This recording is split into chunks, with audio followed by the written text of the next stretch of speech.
इस वीडियो में आप एमपी बोर्ड क्लास 8 से रिलेटेड दो महत्वपूर्ण सूचनाएं प्राप्त करेंगे या दो महत्वपूर्ण विषय के बारे में जानकारी प्राप्त करेंगे। फर्स्ट यह है कि आपका मैथ का पेपर जो लीक हुआ था वह चेंज होगा या नहीं होगा, क्योंकि कुछ बच्चे बता रहे थे कि उनके पास मैथ का पेपर आ चुका है और 5वीं वाले बच्चों का कंफर्म नहीं है, लेकिन 8th वाला पेपर लीक हुआ था। टेलीग्राम पर भी बहुत से चैनलों पर वह अवेलेबल था एग्ज़ाम के टाइम पर। अब सभी पर से डिलीट हो गया होगा शायद। तो इस बारे में इस वीडियो में आप जानकारी प्राप्त करेंगे। तो यहाँ पर एक जानकारी जो हमें मिली है वह जानकारी हम आपको बता रहे हैं। इसमें लिखा है कक्षा 5वीं एवं 8वीं वार्षिक मूल्यांकन से संबंध में दिनांक 11/4/2023 को राज्य शिक्षा केंद्र द्वारा आयोजित बीसी मतलब वीडियो कॉन्फ्रेंसिंग में संचालक महोदय द्वारा निम्नानुसार निर्देश दिए गए। तो इसमें यह बताया गया, फर्स्ट वाले पॉइंट में यह लिखा है कि 5वीं और 8वीं की गणित का पेपर और जो विकलांग दिव्यांग छात्र होते हैं उनका संगीत की परीक्षा कब होगी? 15 अप्रैल 2023 को दोपहर 2 बजे से 4:30 बजे तक होगी। यह जानकारी तो आप सभी को प्राप्त हो गई है, पहले ही हम वीडियो में आपको बता चुके हैं। और सेकंड वाले पॉइंट में आपके संस्कृत के पेपर के बारे में लिखा है, और संस्कृत के पेपर के बारे में भी हम आपके संपूर्ण जानकारी दे चुके हैं और आपका एनसीईआरटी एससीईआरटी वाला डाउट भी क्लियर कर दिया है कि कौन सी बुक आपकी एनसीईआरटी है, क्योंकि जिसने एनसीईआरटी का पेपर दिया था संस्कृत का एनसीईआरटी वाली बुक्स है उनका संस्कृत का पेपर नहीं होगा, उनका पेपर कैंसिल नहीं हुआ है क्योंकि उनका पेपर लीक ही नहीं हुआ था। अब इसमें थर्ड वाला पॉइंट है परीक्षा केंद्र एवं परीक्षा केंद्र अध्यक्ष पूर्व अनुसार ही रहेंगे। मतलब आपका जो परीक्षा केंद्र था आपका परीक्षा केंद्र भी वही रहेगा और आपके जो परीक्षा केंद्र के अध्यक्ष थे वह भी आपके सेम रहेंगे जो आपके पहले थे। अब इसका पॉइंट नंबर 4 है, यह आपके लिए इम्पोर्टेंट नहीं है, लेकिन पॉइंट नंबर 5 में आपकी व्यवस्थाओं के बारे में दिया गया है कि आपके लिए यह व्यवस्था की जानी चाहिए। यह गर्मी से धूप से संबंधित सुविधाएं हैं जो आपको सेंटर पर देखने को मिल सकती हैं।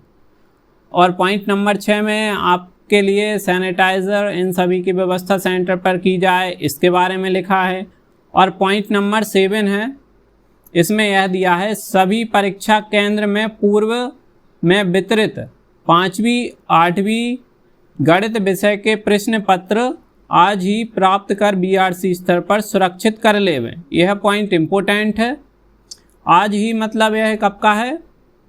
11/4/2023 का यह संदेश था।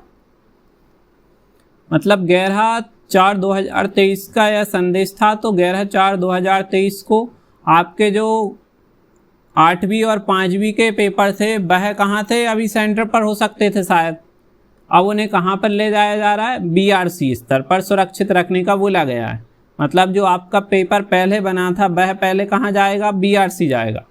और यहाँ पर पॉइंट नंबर 8 में और भी महत्वपूर्ण जानकारी दी गई है कि दिनांक 15 तारीख को आयोजित गणित विषय के प्रश्न पत्र बीआरसीसी स्तर पर जिले द्वारा पहुँचाए जाएंगे। मतलब आपका 15 तारीख को जो गणित का पेपर है वह कहाँ से आएगा? जिला स्तर से बीआरसी तक पहुँचेगा।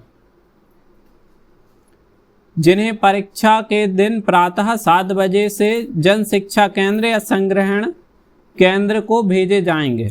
मतलब यह है बीआरसी के इधर या जन शिक्षा केंद्र में कितने बजे आएंगे?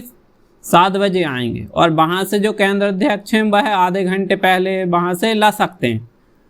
तो इस जानकारी से यह आउटपुट निकलता है कि आपका जो मैथ का पेपर था वह चेंज हो सकता है, इसके 90% चांस हैं।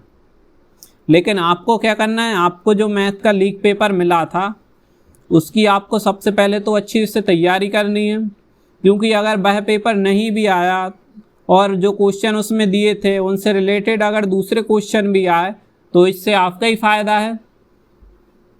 तो सबसे पहले आपको जो लीक पेपर मिला था उसकी तैयारी करनी है और उसके बाद आपको मैथ का पूरा सिलेबस कंप्लीट करना है। अभी भी आपके पास टाइम है 3 डेज़ का, तो आप अच्छे से तैयारी कर सकते हैं। और आपको इतना टाइम भी मिला था जिसमें आप अधिकतर बच्चे मैथ ही पढ़ रहे थे, क्योंकि संस्कृत को सिर्फ लर्न करना था लेकिन मैथ की प्रैक्टिस करना था। तो ज़्यादातर बच्चे मैथ को ही टाइम दे रहे थे, उसी की तैयारी कर रहे थे। लेकिन कुछ जिन बच्चों को जो लीक पेपर मिला था तो वह सिर्फ लीक पेपर के भरोसे ही बैठे थे। तो उन बच्चों से यह अनुरोध है कि वह जो लीक पेपर मिला था उसको भी पढ़ें और उसके बाद मैथ का सिलेबस भी अपना कंप्लीट करें। जो रिड्यूस चैप्टर हुए हैं आपके 4, 10 और 16, इनको छोड़कर आपको पूरी बुक की तैयारी करनी है। और कुछ क्वेश्चन आपको एड ग्रेड के भी लगाने हैं जिससे आपके मैथ के पेपर की अच्छे से तैयारी हो सके। और आपके पास एड ग्रेड की बुक नहीं है, परीक्षा अध्ययन है, तो परीक्षा अध्ययन में एड ग्रेड के क्वेश्चन दिए रहते हैं, तो आप उनसे एड ग्रेड वाले क्वेश्चन की प्रैक्टिस कर सकते हैं। परीक्षा अध्ययन में जो एड ग्रेड वाले क्वेश्चन दिए हैं सबसे पहले आपको उन्हें सॉल्व करना है, क्योंकि जो आपके बुक में दिए हैं उनसे रिलेटेड सेम क्वेश्चन, सिर्फ आपको डिजिट चेंज किए हैं और थोड़ी थ्योरी चेंज की है। बस क्वेश्चन वही हैं, मेथड वही अप्लाई करनी है उनमें और उनके आंसर आ जाते हैं। तो आपको जिस बच्चों को मतलब जो लीक वाला पेपर मिला था तो उनको सबसे पहले तो वो लीक वाला पेपर कंप्लीट सॉल्व करना है, वो उन्होंने कर लिया होगा। अब आपको मैथ के और भी चैप्टर की तैयारी करनी है जो आपके कमज़ोर हैं, और सभी चैप्टर की तैयारी फिर से करना है। सिर्फ आपको लीक पेपर के भरोसे ही नहीं बैठना है। और इस बार पेपर लीक होने के चांस भी कम रहेंगे, इसलिए आपको सिर्फ पढ़ाई पर ध्यान देना है, ना कि टेलीग्राम पर आपको टाइम बर्बाद करना है।